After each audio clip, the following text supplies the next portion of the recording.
ధనస్సు. సో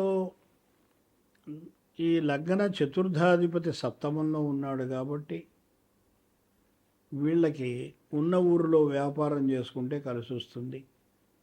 అలాగే real estate వ్యాపారం కానీ, భూములు కొనడం అమ్మడం కానీ, కన్స్ట్రక్షన్ వర్క్ కానీ వీళ్ళు చేపట్టినట్టయితే అది లాభదాయకంగా ఉంటుందని చెప్పి ఇది కర్మస్థానాధిపతి ఈయన అయినాడు కాబట్టి. సో నవమాధిపతి అయినాడు కాబట్టి.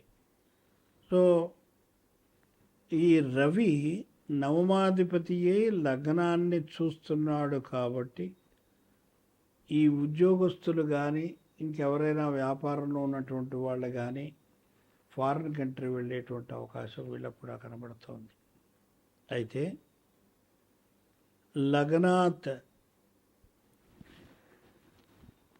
సప్తమంలో ఉన్నటువంటి గురువుకి, చతుర్థంలో ఉండేటువంటి శనికి దానము, జపము, హోమము చేయిస్తే ఈ డిలే కానీ, డిసప్పాయింట్మెంట్ కానీ అనేటువంటిది చాలా మట్టుకు తగ్గించుకోవచ్చు అని నా యొక్క అభిప్రాయం.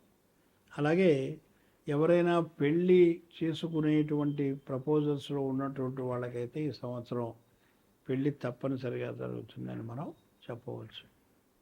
తదుపరి ఇప్పుడు జగల్లగ్నం. ఈ జగల్లగ్నం పూర్వకాలంలో మనకు రాజులు వేటకి వెళ్ళేవాళ్ళు. వాడు తిరిగి వస్తాడో రాదో తెలియదు, ఎందుకంటే మనం మృగాలు తినేయచ్చు, ఏదైనా కావచ్చు. అప్పటి పరిస్థితులను బట్టి వాళ్ళు రకరకాలుగా అంచనాలు. ఇందాక మనం చెప్పుకుంది వర్షలగ్నం, చైత్ర శుక్ల పాడ్యమి ఏ సమయానికైతే లగ్నం ఏర్పడుతుందో ఆ లగ్నాన్ని బట్టి ఇందాక చెప్పుకున్నాం. ఇప్పుడు జగల్లగ్నం అంటే రవి మేషరాశి ప్రవేశం ఏ రోజైతే, ఏ సమయానికైతే అవుతుందో ఆ రోజున మనం చక్రం వేసి రవి మళ్ళా కర్కాటక, తుల, మకర, 1 మేషం, కర్కాటకం, తుల, మకరం ఈ 4 రాసుల్లో సంచారాన్ని బట్టి దేశ యొక్క గోచారం చెప్పడం అనేటువంటిది ఒక సాంప్రదాయం. ఇది బ్రహ్మాండంగా మనకు తెలుస్తుంది. మంచి ఈసారి రవి 14వ తారీఖు 11 గంటల 47 నిమిషాలకి మేషరాశి ప్రవేశం. తత్కాల లగ్నం వచ్చి మిథున లగ్నం అయింది. లగ్నంలో గురువు ఉన్నాడు కాబట్టి డెఫినెట్లీ దేశం మంచి పురోగభివృద్ధి జరుగుతుంది అనేది ఫండమెంటల్ పాయింట్. రెండోది, గురువు యొక్క దృష్టి పంచమ స్థానం మీద, సప్తమ స్థానం మీద, నవమ స్థానం మీద ఉంది. పంచమ స్థానం అంటే మనం చేసినటువంటి కృషి యొక్క ఫలితం. మనం కష్టపడి పాపం వ్యవసాయదారులు రాత్రి అనక పగలనక పొలాలు దున్ని సంవత్సరం అంతా ఇడిసే చివరి పంట కోసం పాపం తపతపలాడుతూ ఉంటాడు. ఆ టైంలో కనుక వరదలు వచ్చాయనుకోండి, పరిస్థితి ఏంటి? సో అలాంటివి రాకుండా ఈ గురువు అంటే దైవబలమే, ఇట్స్ ఎ లక్, అది ఉన్నది వ్యవసాయదారులకి అని చెప్తోంది. అంటే పంటలు బాగా పండుతాయి, వ్యవసాయదారులకు ఈసారి డబ్బులు బాగా వస్తాయి. తర్వాత సప్తమ దృష్టి ఉంది అంటే మన దేశం ఇతర దేశాలతోటి మంచి సత్సంబంధాలు ఏర్పడి అభివృద్ధి చెందుతుంది అని చెప్తోంది. అంటే కొత్త సంస్కరణలు ఏర్పాటు చేస్తారు. కేంద్రానికి మన ప్రజలకి మధ్య మద్దతు బాగా ఉంటుంది. పరిపాలనా విషయంలో మంచి సపోర్ట్ వస్తుంది బీజేపీకి కానీ, లేకపోతే మన ప్రైమ్ మినిస్టర్ గారికి కానీ. అయితే షేర్ మార్కెట్ బాగా పుంజుకుంటుంది. తర్వాత